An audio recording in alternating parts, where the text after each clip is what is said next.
Hola, buenas tardes.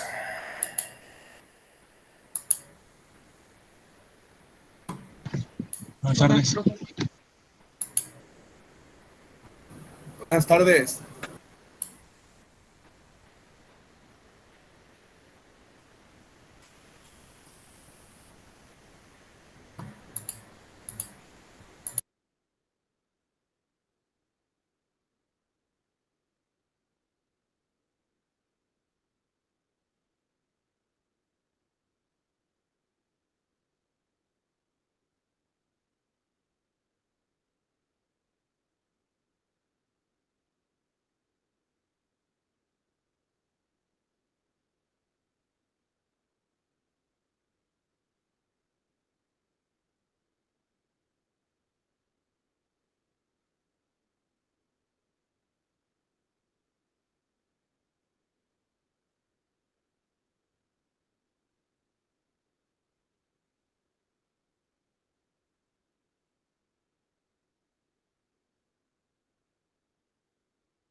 Bueno, vamos a continuar con donde nos quedamos el día de ayer, ¿verdad? Ayer nos quedamos que estábamos resolviendo para lo que viene siendo el flujo, si mal no recuerdo. Estabas calculando el flujo, ¿sí o no?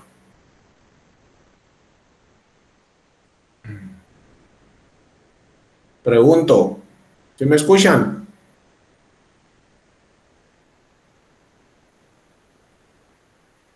Sí, Sí, profe. profe. Nada más estoy checando. Bueno, chéquenle, pero según yo ayer resolvimos el flujo, ¿no? Sacamos el flujo. De hecho me acuerdo porque hice este cambio en la reluctancia. Tenía yo un valor cerrado y lo cambié a decimal, a los 4 decimales y saqué el valor o me lo dieron ustedes, no recuerdo, pero... Ah, sí, sí, sí, es cierto, profe. Bueno, entonces vamos a ver ahí el último parámetro. Bueno, ya está el flujo. Vamos a checar el último parámetro que vendría siendo cuál es el flujo total del, bueno, ya lo tenemos. Y ahora nos están preguntando el último inciso, el E, nos dice cuál sería la densidad de flujo fíjense bien, en el entrehierro, o sea, nos están pidiendo la B.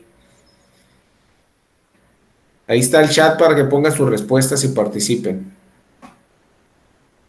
Ya tenemos el flujo, ahora falta sacar la B, pero nos la están pidiendo en el entrehierro, ¿no? Dice, el flujo resultante en el entrehierro. La densidad de flujo en el entrehierro.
¿Qué pasó? ¿A nadie?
Bueno, ahí está Castillo, puso un valor.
Bueno, vamos a revisar el resultado, ¿no? Ahora yo les preguntaría a ustedes, es una pregunta, ¿eh? El flujo en el entrehierro o la densidad de flujo que va a haber en el entrehierro, en el núcleo y en el rotor, o como lo estamos viendo en el estator, es distinto.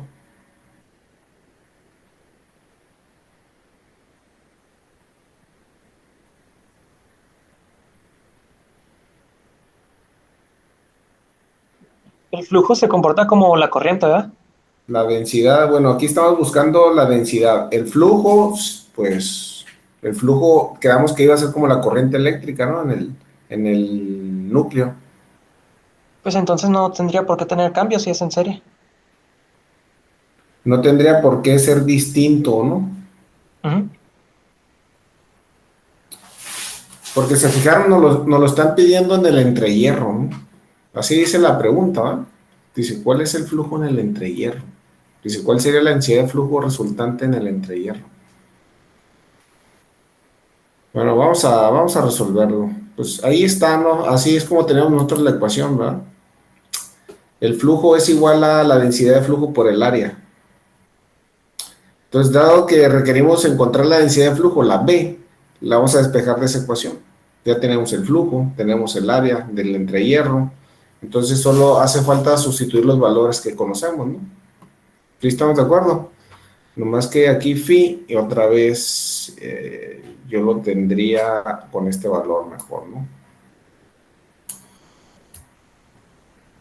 Que es pues un poquito más exacto. Y esa es el área del entrehierro, ¿no? ¿Sí? Eso nos daría 0.19T, pero con el valor ya que tenemos ahí, pues ya saldría un poquito distinto. 4 dígitos ocupamos, ¿no? A ver, tengo ese valor. Yo 2 puntos, aquí está. Entre 0.0014. Entonces da 1902. Ahí tenemos la densidad de flujo. Bueno, aquí nada más voy a hacer un cambio rapidito. Vamos a hacerlo así. ¿Alguna pregunta?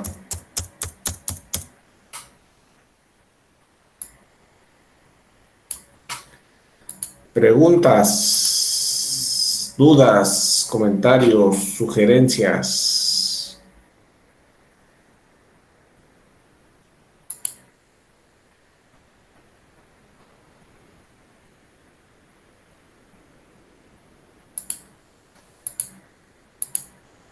¿No hay?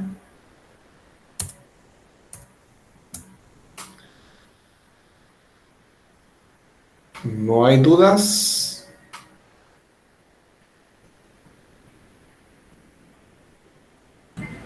No, profe.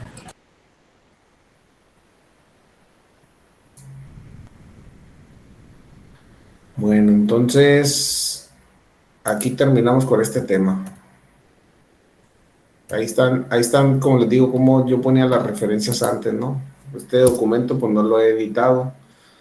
Entonces, si ustedes quieren ir a consultar esos problemas que miramos y la teoría, lo pueden hacer del libro de Chapman, que ustedes lo tienen ahí en la librería que les mandé, Sotero, la tercera edición, ya como les comenté, hay una quinta, y de la página 11 a la 21. ¿De acuerdo?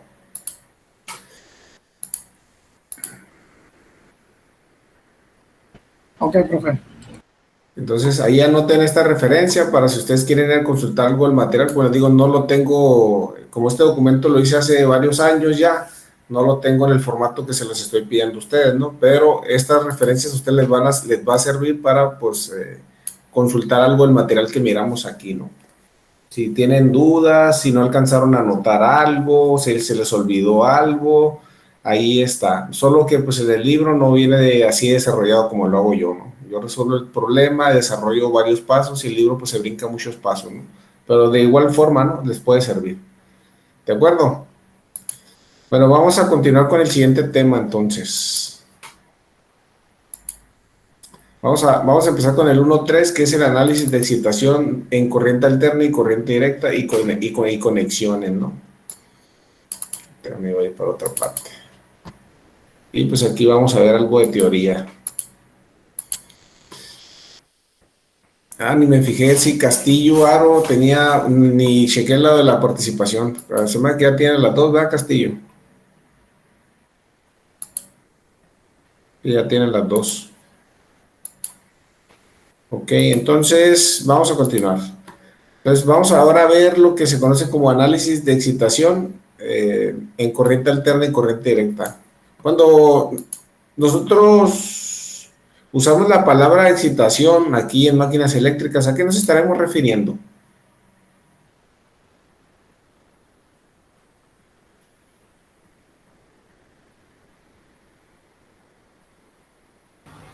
Cuando alimentamos un circuito con energía eléctrica.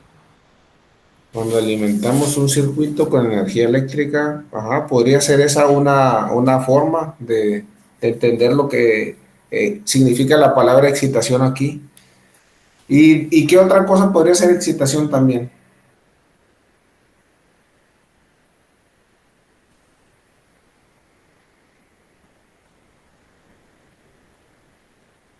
Porque si se fijan aquí nos estamos refiriendo a máquinas eléctricas, ¿eh?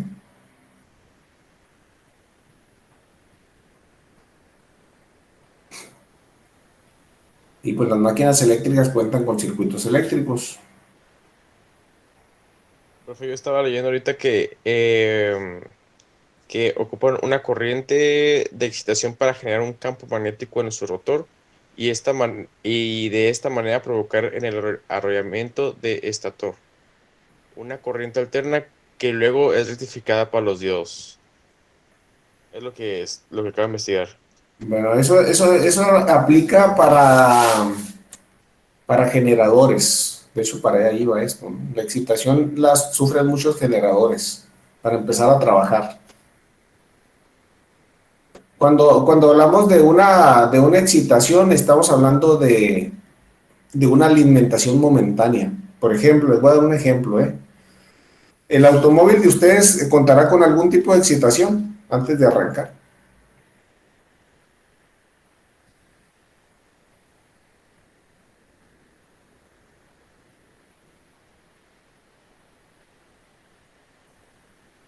Les pregunté. Creo que sí, ¿no, profe? ¿Y quién proporciona esa excitación y a quién? Pues cuando es el combustible y cuando se quema. No, porque ese es continuo, no es una excitación. Por eso les decía, la alimentación eléctrica puede ser, pero aplicada de una forma concreta. Como les mencioné, la excitación es momentánea para que suceda el efecto nada más. ¿No sería nosotros haciendo el arranque del carro? ¿La qué? Cuando nosotros arrancamos el carro. Pero sí, pero ¿qué estás excitando con qué?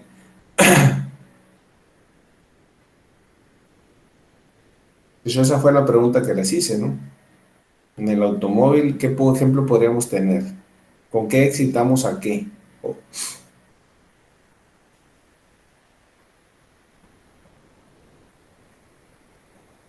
¿Cómo era la pregunta, profe?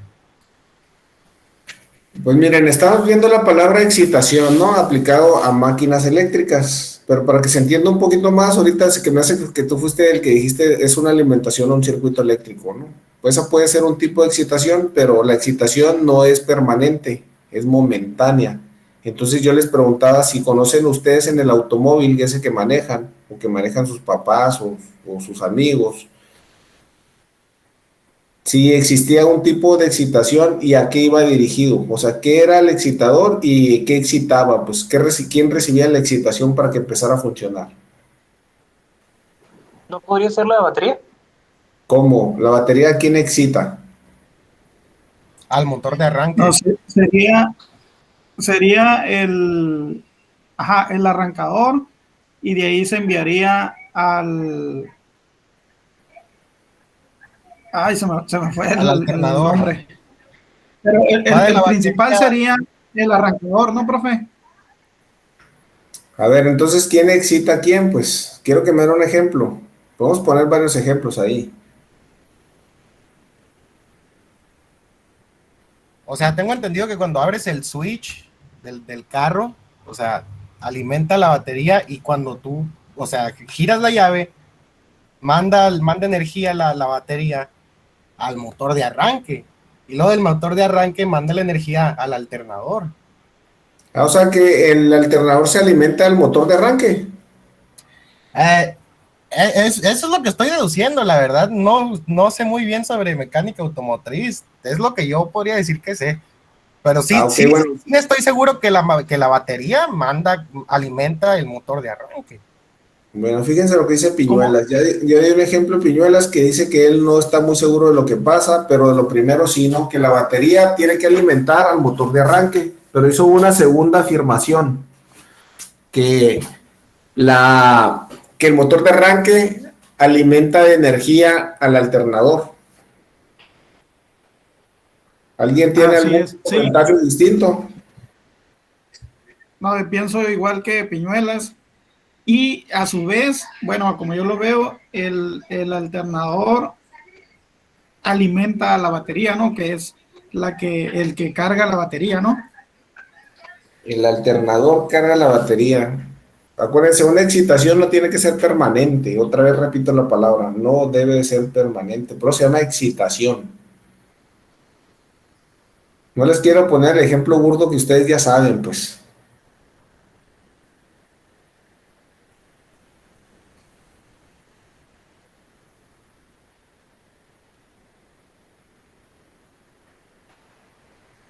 Por eso usa la palabra excitación, porque es algo que es momentáneo nada más.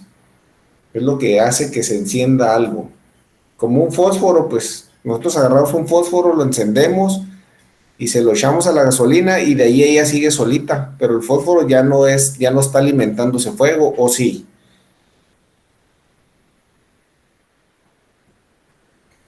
Entonces la parte de excitación sería cuando movemos el fósforo y lo encendemos, no cuando ya está Mm, quemando. No, la excitación es el fósforo encendido, es la flama que encendió el fósforo ese. Cuando nosotros lo ponemos, ese es el excitador, el fósforo encendido. Cuando nosotros lo ponemos en la gasolina, pum, inmediatamente hace ignición. Pero no necesariamente el fósforo tiene que, o sea, el fósforo no es el que alimenta el fuego, sino ya se vuelve el combustible, ¿no? En sí, o sea, la gasolina. Es como el piloto en los boilers viejos. Es como el piloto en los boilers viejos, nomás que ahí el problema de ese piloto, Piñuelas, es que siempre está prendido, ¿no? Pero ya no lo necesita para seguir haciendo la combustión, pues, o sea, si se apaga el piloto, bueno, si se llega a apagar, sí se apaga el sistema porque es seguridad.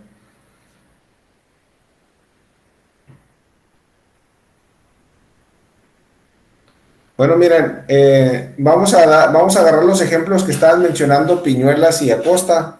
Se me hace muy raro que aquí nadie le guste la mecánica, ¿eh? O sea, que entienda el sistema de mecánicas y pues en la mayoría de ustedes les puedo asegurar que tienen o van a tener un automóvil, ¿no?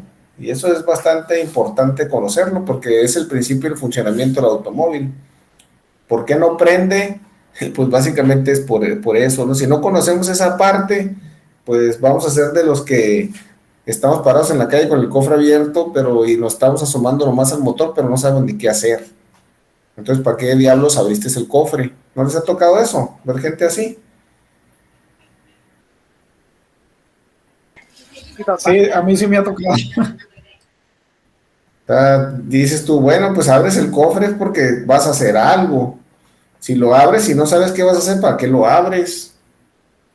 Muchos dicen, no, pues para que vean que mi carro está descompuesto, pero ahí están asomándose a ver si, ¿qué creen que van a encontrar? Que se salió una vihuela del motor o que van a encontrar algo igual de la misma manera, ¿no? Si lo encuentran no lo van a poder solucionar porque no conocen cómo.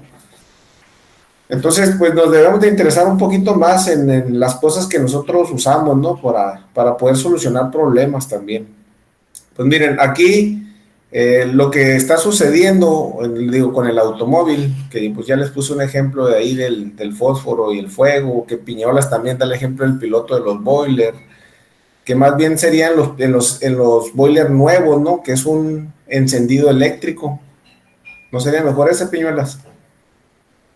Bueno, yo me refería al que tenías que prender con un cerillo y ahí te tenías que quemar las cejas.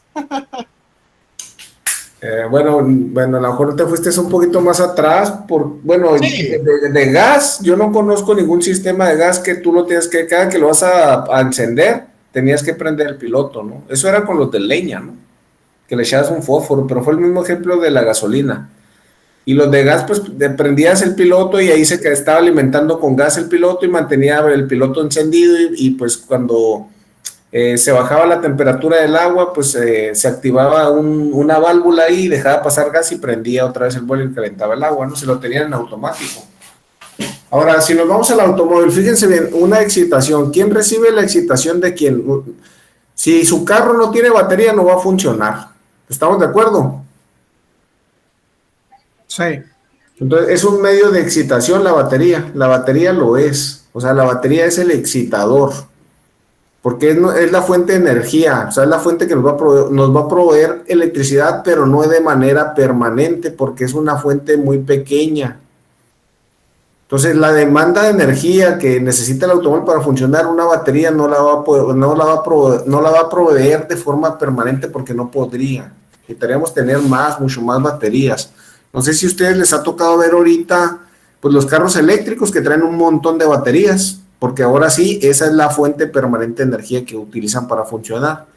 Pero en los carros de combustión, los que tenemos, pues no, esos automóviles no, nada más necesitan ser excitados por una fuente pequeña como la es una batería. Entonces, ¿qué hace esa fuente? Se ocupa para empezar el funcionamiento del motor de combustión. ¿Cómo se hace? Pues hace que el motor de arranque funcione. O sea, a su vez, como lo quieran ver, la batería es el excitador del motor de arranque. O sea, sin esa fuente de energía, el motor de arranque no funcionaría. Y a su vez, el motor de arranque es el excitador del motor de combustión. Porque nada más la batería le manda un pulso o cierta corriente o cierta cantidad de energía al motor de arranque para que se mueva y este a su vez mueva el cigüeñal o el fries wheel o como le quieran llamar y empiece a funcionar el motor. Una vez que empezó a funcionar el motor, ya no ocupa ni a la batería ni al motor de arranque. ¿Por qué?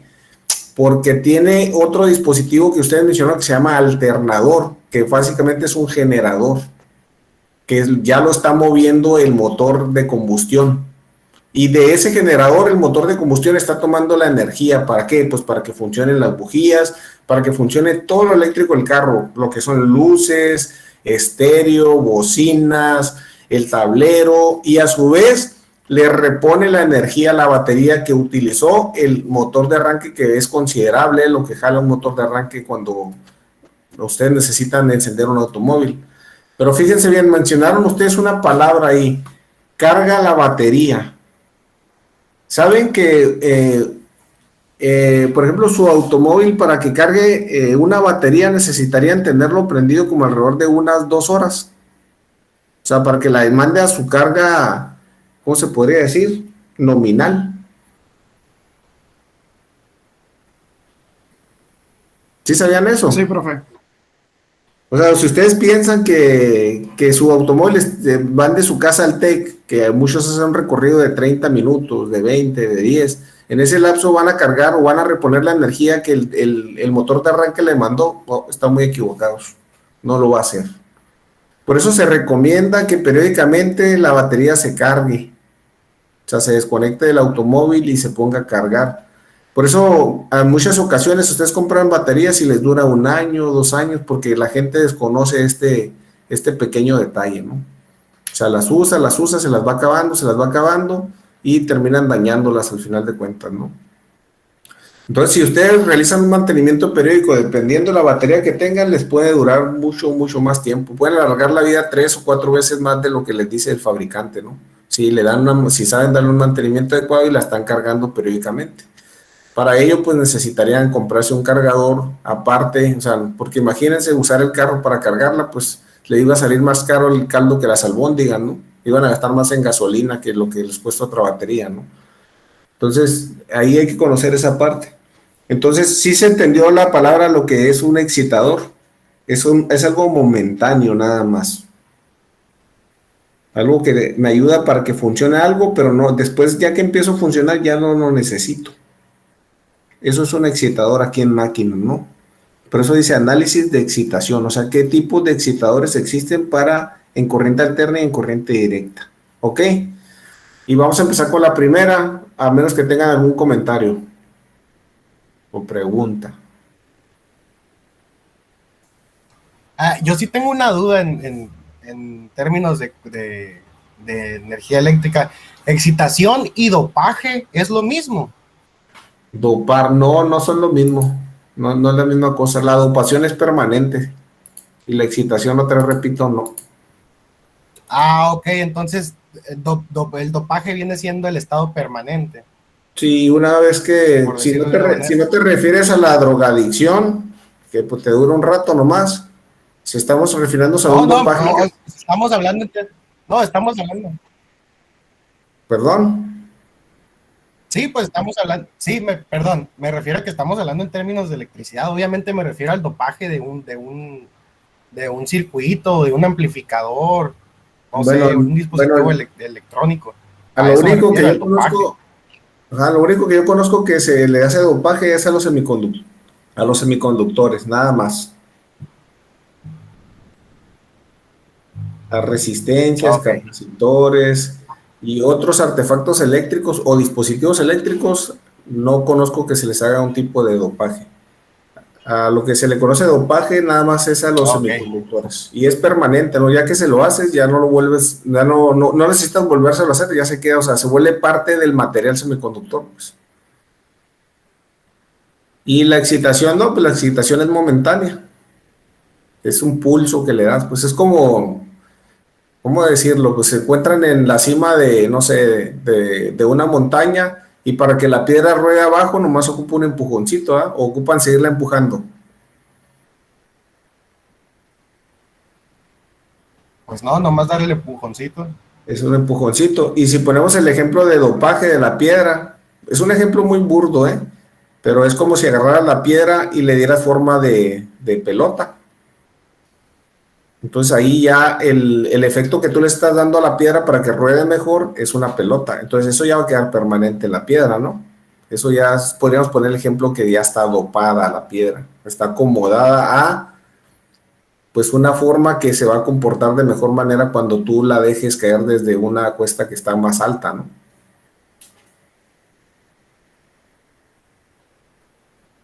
Sí, Ok. Sí, ya entendí. Ok, gracias. bueno, ahí como les digo, para los términos ya de dopaje, cuando hablen de semiconductores, ya, si quieren entender bien la palabra de lo que es el dopaje, la otra vez creo que, a ver, fue Peña el que me preguntó por un libro de electrónica, ¿verdad, Peña?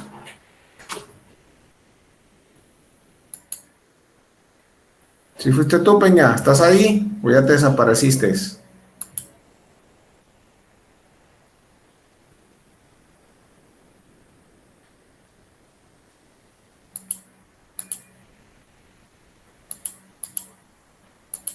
Parece que no está el Peña, ¿no? A ver, déjenme checarlo. Para que más o menos ahí, Piñuela, si te interesan los cheques. A ver, nomás déjame encontrar. La otra vez en batalla para encontrar ese libro. Creo que es aquí, sistemas electrónicos. Aquí debe estar. Mira, en este libro, Piñuelas, que es un libro que es muy, muy, muy amigable, lo diría yo, porque es muy fácil de entender. Claro, si lo empiezas a leer desde el principio, ¿no? En este libro puedes encontrar la explicación así con gráficos y ejemplos de lo que se refiere al dopaje. Pero lo tienes que empezar a leer desde el principio, ¿no? Y sobre todo dopaje en lo que viene siendo los semiconductores, ¿no? Primero entiende la estructura atómica, después ya te da ejemplos pues de átomos de diferentes materiales, y así te va explicando lo que es la ionización, y luego te explica qué es un aislante, qué es un conductor, por qué los aislantes y los conductores se comportan de esa manera y por qué un semiconductor lo hace de diferente manera. Y luego ya empieza a entrar al tema del dopaje más adelante, ¿no? Ya cuando empezamos hablando de semiconductores, ya empiezas a entrar al tema del dopaje. Y aquí lo puedes entender muy, muy claramente, sí. Eso. De hecho, eso de la banda... Oh, perdón. Continúe. Sí, te recomiendo ese libro yo para que lo entiendas. Si no lo entiendes, aquí lo vas a terminar de entender muy, muy bien, ¿no? Ok, muchas gracias ahí por el aporte.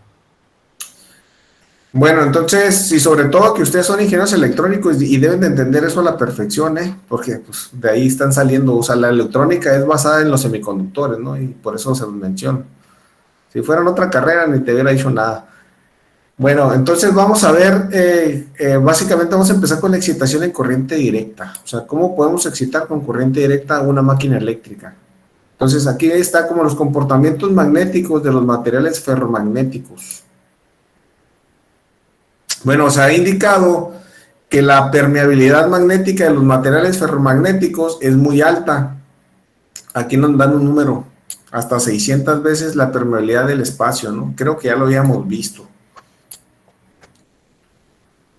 De hecho, aquí, si no lo tenían, anoten, lo mejor vale más que lo tengan, ¿no? Para que se den una idea más o menos ahí a cuánto asciende, ¿no? ¿A cuánto fue la permeabilidad que estábamos calculando? De 2000 por ahí, ¿no? La que nos daban, la permeabilidad relativa. De los ejemplos que vimos. Creo que era 2000, profe. 2000, se fijan, estos andan hasta en 6000. O sea, ¿cuánto sería? Como 6 veces más, ¿no? Bueno, dice, aunque la permeabilidad es constante en el espacio libre, no lo es en el hierro y en otros materiales ferromagnéticos. Nosotros conocemos los imanes, esos los que son como color grisecito, negros, ¿verdad? Ese magnetismo que tienen esos imanes con el tiempo se va perdiendo. No crean que dura para siempre, ¿eh? Por eso, aunque se les llama imanes permanentes, con el tiempo van perdiendo esa capacidad de atraerse entre ellos, ¿no? O sea, ese magnetismo lo pierden. Después vamos a ver por qué lo pierden. Más adelante vamos a tocar esa parte. Entonces dice, para ilustrar el comportamiento de la permeabilidad magnética en un material ferromagnético se aplica una corriente directa a un núcleo, así como el que estábamos viendo por la bobina. Si nosotros hacemos eso, generamos un imán, y ese imán pues ya va a ser capaz de atraer otro tipo de materiales como el hierro, ¿no? Entonces, iniciando desde 0 amperes, incrementando lentamente hasta un máximo de corriente que soportaría el núcleo en cuestión. O sea, dependiendo de la cantidad de corriente que hagamos circular por la espira, por la bobina, ese magnetismo va a ir incrementando, ¿no? Dependiendo otra vez de la corriente que nosotros inyectamos por esa bobina. Entonces, al presentar el flujo producido en el núcleo contra la fuerza magnetomotriz que lo produce, se obtiene una gráfica como la que vamos a ver en la siguiente figura. Lugar subrayar y vamos a ir a la gráfica, ¿no? Algo así. Se fijan, aquí nosotros tenemos la fuerza magnetomotriz que está en ampere vuelta, ¿verdad? Sí, porque ¿se acuerdan que multiplicamos número de vueltas por corriente, ¿no? Entonces la fuerza magnetomotriz es de ampere vuelta. Entonces, Aquí, si se fijan, el flujo incrementa a medida que la fuerza magnetomotriz lo hace. ¿Pero de qué va a depender? Pues va a depender de varias cosas. Pues va a depender de la cantidad de vueltas o de la cantidad de corriente que nosotros inyectemos por esa bobina. O sea, ¿qué quiere decir? Que a mayor amperaje, a medida que aumenta el amperaje, se fijan que nosotros vamos teniendo una curva que al principio incrementa rápidamente. Déjenme sacar una plumita. O sea, quiere decir que nosotros vamos a producir un campo magnético rápidamente con poca corriente, ¿no? Pero después, aunque sigamos aumentando mucho la corriente o la cantidad de vueltas, ese magnetismo se va a estabilizar. O sea, no va a llegar más allá. ¿A qué creen que se deba esta parte de aquí donde se queda estable?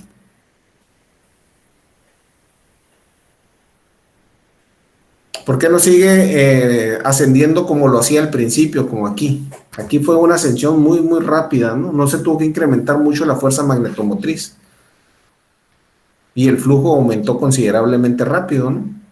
¿A qué creen que se deba a que llega un punto en que prácticamente el incremento es muy poco?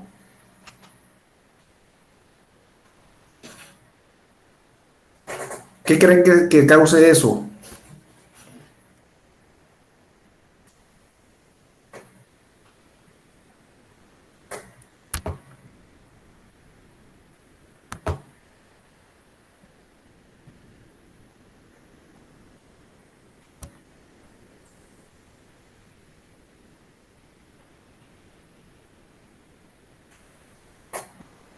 ¿Qué lo causará? Pregunto.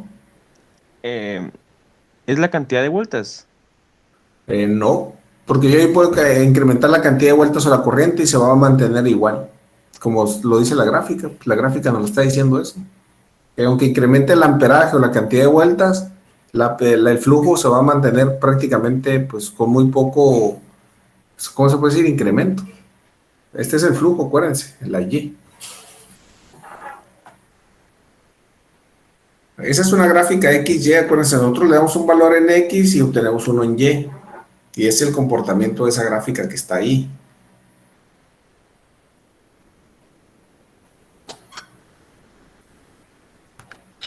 Se va a deber a esto, señores, lo estamos viendo. ¿Se debe a qué cosa entonces?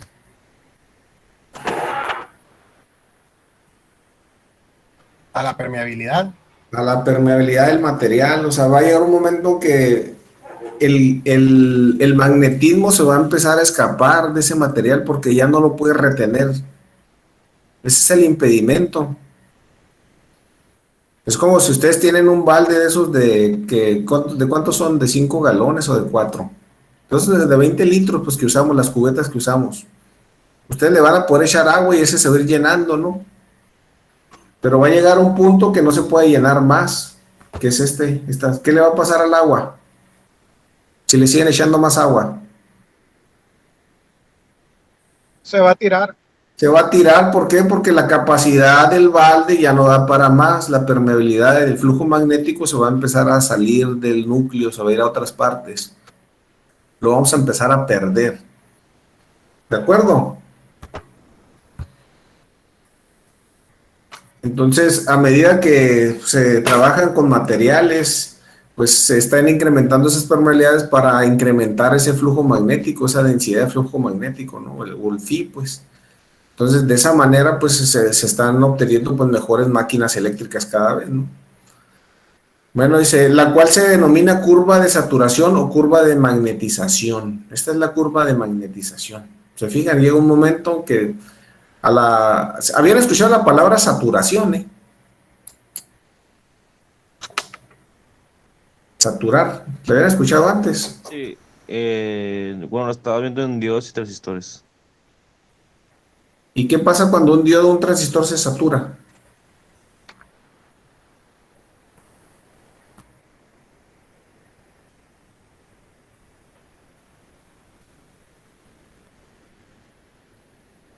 ¿Qué pasa?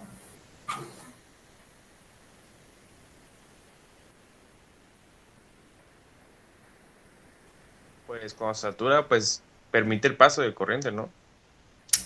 En cuestiones de electricidad, pues cambia de estado, ¿no? De no conducir a conducir. Sí, Porque cuando llega, es que te está refiriendo a un semiconductor. ajá, cuando llega al colector y satura, ¿no? Entonces ya se convierte como en un circuito cerrado.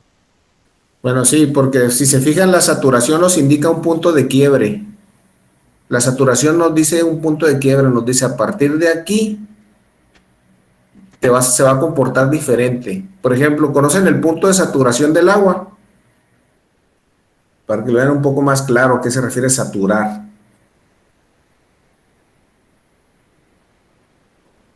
¿Conocen algún punto de saturación del agua?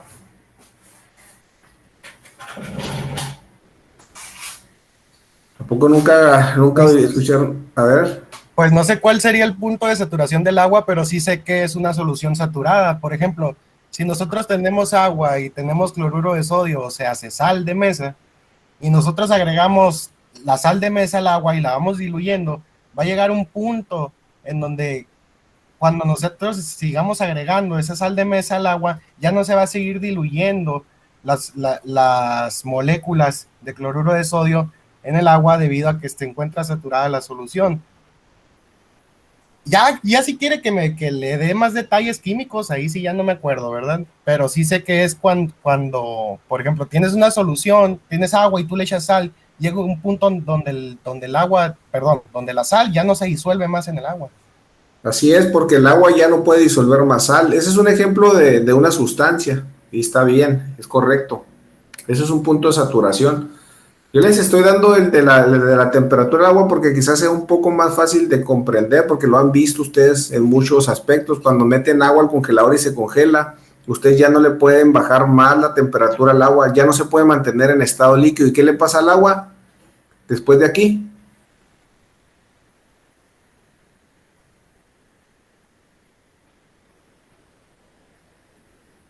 Se congela. Se congela, cambia de estado. O sea, ¿qué quiere decir? Que el agua a 0 grados está saturada. ¿Qué quiere decir eso? Que ya no le pueden bajar 1 grado más de temperatura. ¿Por qué? Porque si lo hacen, el agua va a cambiar de estado. A eso se le conoce como saturación. O sea, ya no va a aceptar que le quiten más temperatura. Dice, si me quitas 1 grado más, me voy a convertir a sólido. Por lo contrario, si ustedes le empiezan a incrementar la temperatura al agua y llegan a este punto, si ustedes rebasan este punto, ¿qué le va a suceder al agua?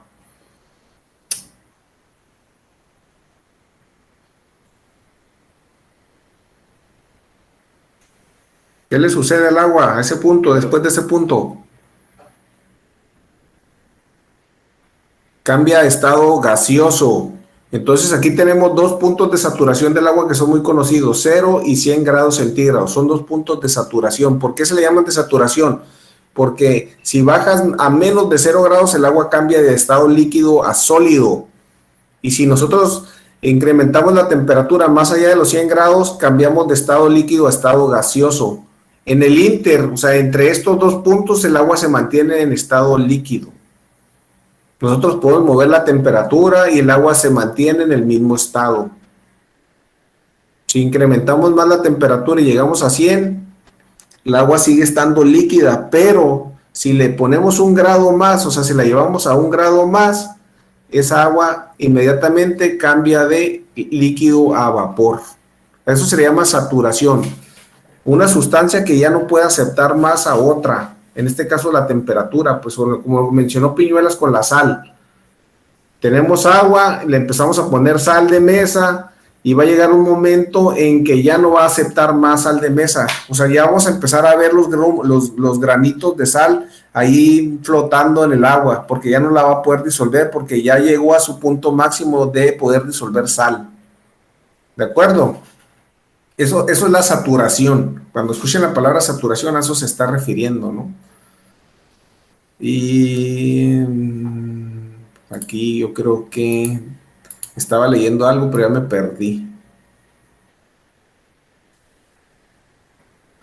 Bueno, aquí vamos a leer esto, ¿no? De todas formas, al presentar el flujo producido en el núcleo contra la fuerza magnetomotriz que lo produce, se obtiene una gráfica como la de la figura siguiente que ya analizamos, la cual se denomina curva de saturación. Está leyendo esto, ¿no? ¿Por qué de saturación? Porque si se fijan, le llaman saturación, porque a partir de cierto punto, que es lo que estábamos viendo ahorita, que podemos decir a partir de aquí, el flujo magnético se detiene, casi no hay cambios. Y en esta sección de acá vimos unos cambios considerables. Por eso se le llama saturación, curva de saturación. Y ustedes eso lo están viendo en diodos y en transistores porque pasa algo similar. O también se le conoce como curva de magnetización, ¿no? No voy a terminar esto ya para... Bueno, mejor vamos a dejarla hasta aquí, ¿no? Aquí nos vamos a quedar. Nos vemos mañana si no tienen ninguna duda o pregunta. No alcanzamos a ver mucho. Mañana lo retomamos. Sale, profe, hasta mañana. Sale, nos vemos. Nos vemos, profe. Nos vemos. Disculpe, profe. Sí. Yo tengo una duda respecto a la tarea 1. Es que no tuve oportunidad de entrar ni ayer ni antier por problemas pues, familiares, pero me comentó un compañero de mi equipo que aún lo podemos mandar. Pues mira, Piñuelas, ahí están los videos y sí, les di oportunidad porque hubo algunos problemas, les di oportunidad hasta el viernes antes de entrar a clases, hasta mañana. Si no han hecho nada todavía, pues... Ok, muy bien. Sí, es que no nos hemos puesto de acuerdo ahí con el equipo, no los conocía, apenas me ando poniendo de acuerdo con ellos. Bueno, pues entonces ya es la última vez que les alargo el plazo para que entreguen algo, ¿no? Esta es la única vez. Entonces, Okay. ¿saben si aprovechan o no? Ok, perfecto. ¿Y la participación 1 también la podemos enviar todavía? La participación, pues si me mandan los libros y están bien, se las pongo, sí, no hay problema. Ok, perfecto. Y hasta ahorita nada más llevamos eso para entregar, ¿verdad? La participación 1 y la tarea 1. Que no es obligación entregar los libros, como te lo digo, puedes participar y te la puedes ganar de todas formas. Ok, muy bien. Pero la tarea sí eso es algo que es obligatorio entregarlo, que está condicionado a tu calificación, ¿no? Pero la participación no, porque pues la puedes hacer participando aquí en clase. Pongo un ejemplo, resuelves y te la ganas, no necesitas el libro. Pues el libro es una opción que yo les doy como para gratificar que si ustedes hicieron el esfuerzo en buscarlo, pues les doy una gratificación yo también, ¿no? Ok, muy bien. Bueno, nos vemos mañana, profesor. Muchas gracias. Sale, nos vemos. Buen Bye.